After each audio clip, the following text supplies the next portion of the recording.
Let the day fade, let the air grow quiet, and let your thoughts drift gently through time.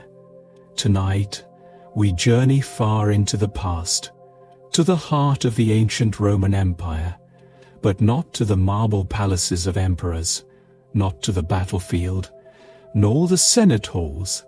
Instead, we'll follow the quiet rhythm of someone ordinary, yet essential. A bath attendant, a servant of peace, water, and ritual. The public baths, the May, were places where Romans gathered to cleanse body and spirit, and those who kept them warm, clean, and calm lived lives of silent dedication. As the sun rises and steam begins to rise from the caldarium,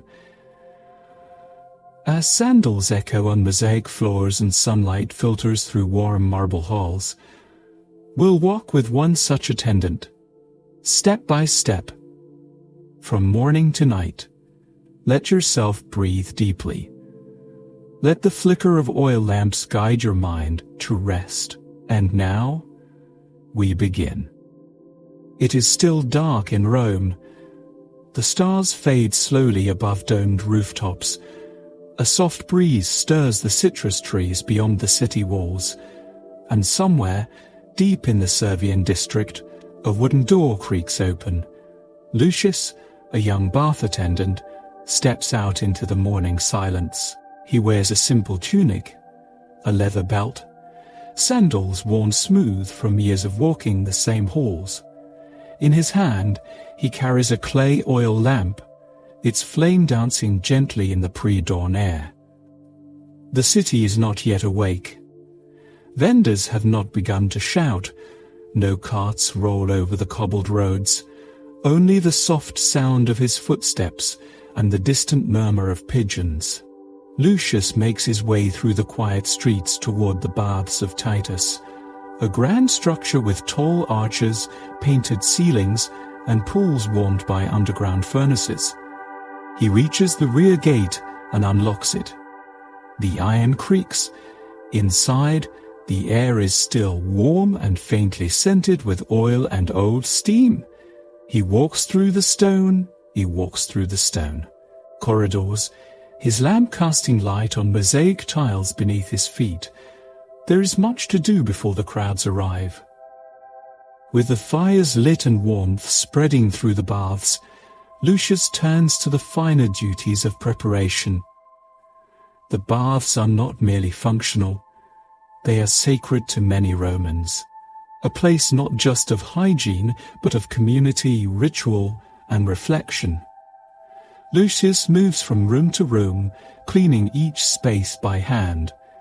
In the apoditorium, the changing hall, he folds towels and linens, stacking them neatly on low benches.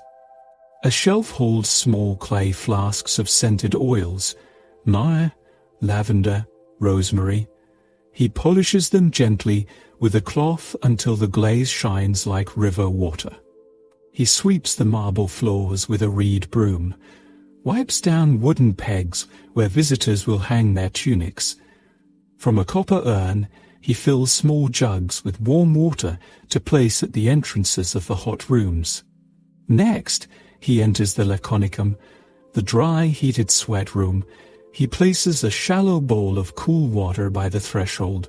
Some bathers will dip their hands or anoint their faces before entering the heat. The palastra, the open-air courtyard for exercise, is still shaded in morning shadow. He walks slowly across its pebbled floor, pausing by a sunlit statue of Apollo, and brushes away leaves that drifted in during the night. The baths are nearly ready. Each pool has been tended. Each chamber is clean and warm. Every scent, every texture, every surface, prepared with care. Lucius pauses at the center of the tepidarium. The oil lamps burn steady. The air is soft and humid. His work has made silence beautiful. Soon others will come, but for now, the baths are his alone. The bronze doors open softly with a long, low groan. Sunlight streams through the entrance as the first visitors step inside. It is still early. Most of the city is just beginning to stir. Bread ovens warm. Carts creak into the streets. Birds call to one another from tiled roofs. But the baths have already begun their rhythm. Lucius bows slightly as the elder senator enters, a tall, slow-moving man with careful hands and a voice like gravel. The senator says little, as usual, but gives a nod of approval as he steps into the upper dietarium to undress. Two young scribes follow, chatting softly. They leave their tunics folded, their sandals neatly placed, and move toward the tepidarium, breathing in the scented air. A mother enters with her daughter, stopping to admire a fresco of Venus rising from the sea. They smile, they relax, they vanish into the warm mist of the caldarium. Lucius glides through the rooms like a shadow, unseen, but always near. He offers clean towels to a dripping child. He refills a lamp in the steam room. He adjusts a hot stone on the edge of the plunge pool. To most, he is just part of the place, like a statue or a pillar, but without him, the piece would crumble.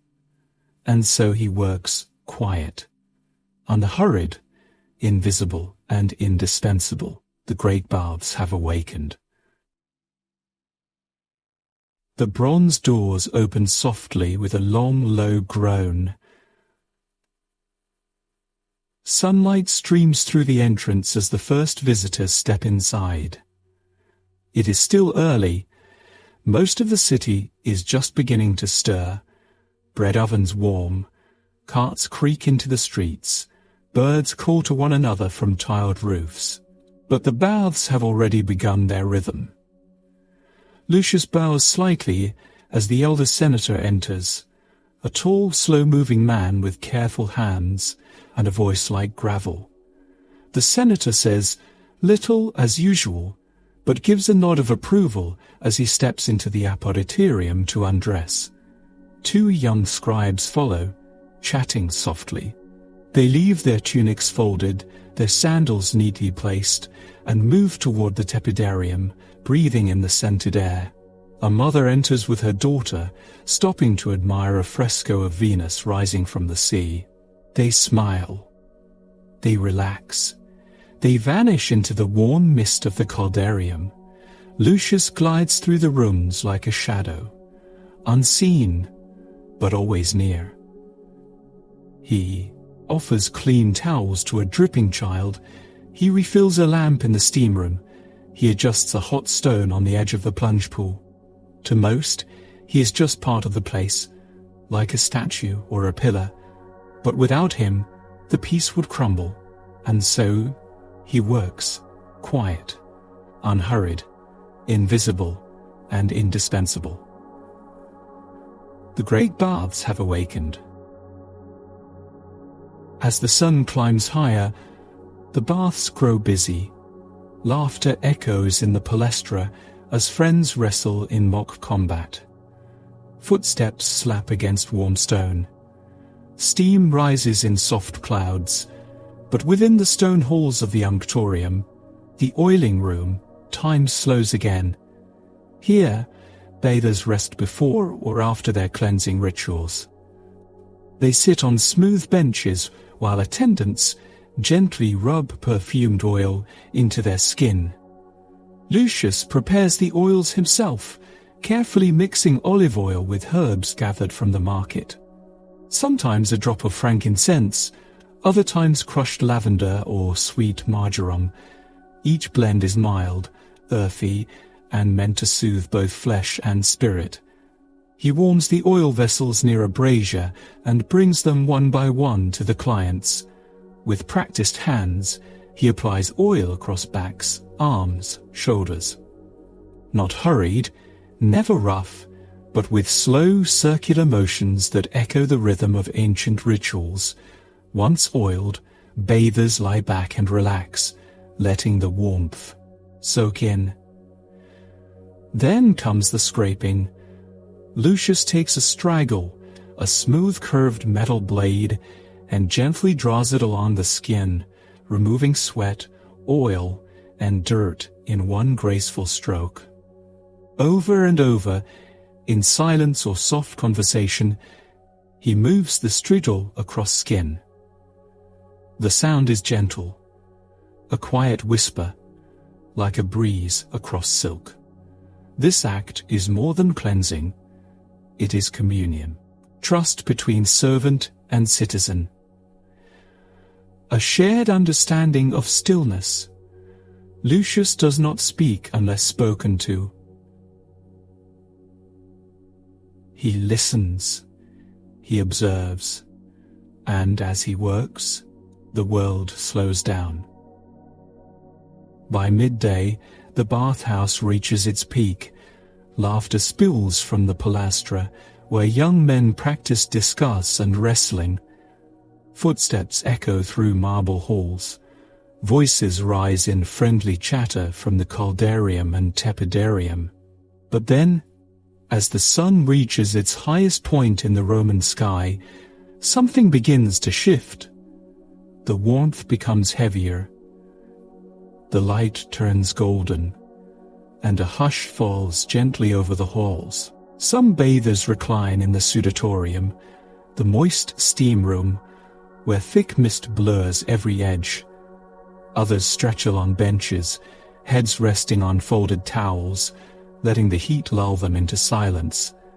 Lucius walks quietly from chamber, checking water levels, refilling oils, and tending to small details.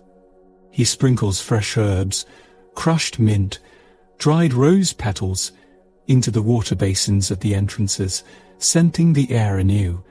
In a far corner, near the natatio, the open-air swimming pool, a musician plays a slow, wandering melody on a wooden flute. The notes drift like clouds. Lucius pauses for a moment beneath a colonnade. The shade is cool against his skin. The sound of trickling water from a small fountain soothes the air like a lullaby. He closes his eyes, just for a moment. The baths, once alive with movement, now breathe like a sleeping creature. Still, heavy with peace. As the sun begins its slow descent, the light within the baths begins to change. What was once bright and lively becomes golden and quiet. The sounds soften, the shadows lengthen, and a different kind of guest begins to arrive. The younger men have left. The clatter of games and shouts of laughter fade behind them. In their place come older men in togas, dignified women wrapped in clean tunics, and scholars carrying scrolls beneath their arms. They do not rush. They move slowly through the arches, greeting the warmth like an old friend. Lucius stands at the threshold of the tepidarium, offering towels, guiding guests gently toward the chambers that suit them best. One elderly senator requests the caldarium, but only for a few minutes. His back, he says, is not what it once was. Lucius prepares a low bench for him, lines it with soft wool, and ensures the temperature is just right. Another guest, a quiet philosopher with thoughtful eyes, requests warm oil and a silent room. Lucius leads him to the unctorium.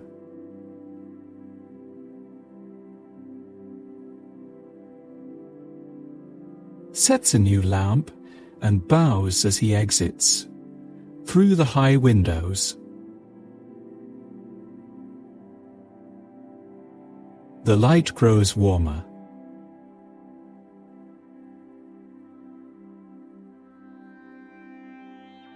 The pools shimmer, touched by the last light of day. Lucius stands still for a moment in the center of the baths. He listens, not for trouble, not for work, but for the beauty of the silence he's helped to build. It is a holy thing this peace, and he knows it well. The last of the bathers prepare to leave. Outside, the sky is fading to indigo, the sounds of the city beyond the walls, carts, footsteps, soft voices, grow faint like the final notes of a song. Inside the bathhouse, only a handful of guests remain. Lucius quietly moves through the chambers once more. He gathers used towels, folds the clean ones, and snuffs out the low-burning lamps where no one lingers. In the tepidarium, a single guest still reclines. His eyes are closed. His breathing is slow and steady, deep in meditation or sleep. Lucius does not disturb him. He simply places a folded cloth gently beneath the man's head and leaves with silence. In the caldarium, the last steam drifts upward into the arches. Lucius props open a side vent to let the heat slowly escape. In the frigidarium, the cold water ripples once and then lies still. The bathhouse begins to dim. The fire in the hypocaust has burned low. Its light is now only a warm heartbeat beneath the floor. Lucius walks the perimeter one final time. He checks the drains, extinguishes the last flames, wipes water from the lips of marble statues. At the entrance, he secures the bronze doors with a firm but quiet push. Click. The day is done. He does not speak. There is no one to hear him, and nothing more to say. Only the gentle sound of his sandals on the stone floor as he walks away, leaving the warm, empty halls behind. The air outside the baths is cool now, touched by the breath of night. The stars begin to appear, one by one, above the tiled roofs of Rome. The city is quieter. Shops have closed. Windows glow with lamplight. Even the Tiber flows more slowly. Lucius walks home the way he came, through narrow alleys and stone-paved roads, past silent temples and slumbering markets. He carries a small satchel with a crust of bread and a folded cloth. He does not hurry. Each step is familiar. Each turn remembered. He stops briefly at a fountain near the Temple of Diana and washes his hands. The cool water runs over skin still warm from the baths. A dog sleeps by a stairwell. A lantern flickers behind a shutter. This is not a moment of excitement. It is a moment of stillness. He reaches his doorway, a small wooden house with ivy creeping up the walls. He opens the door gently. Inside, quiet, a low table, a folded mat, a jug of water, a niche with a small statue of Hercules, the protector of strength and labor. Lucius lights a final lamp and sits. He eats his bread slowly. He drinks water, feeling the coolness slip through him. Then he kneels at the small shrine and bows his head. Not to ask, not to ask, not to speak, only to offer thanks. The day is finished, and it was good. This was not the day of an emperor, nor a poet, nor a warrior. It was the day of a worker, a servant of water, of fire, of stillness, a man who created calm, not with words, but with quiet presence, with routine, with reverence. The Roman baths are long gone now. The stones have fallen. The pools are dry. The pools are dry. But if you listen closely in the warmth of sleep, you might still hear the scrape of a strigil, the echo of sandals, the hush of steam, and in that space may you find your own stillness. May your mind lie as calm as water. May your breath rise like gentle steam, and may sleep come softly as the stars did to Lucius. Good night.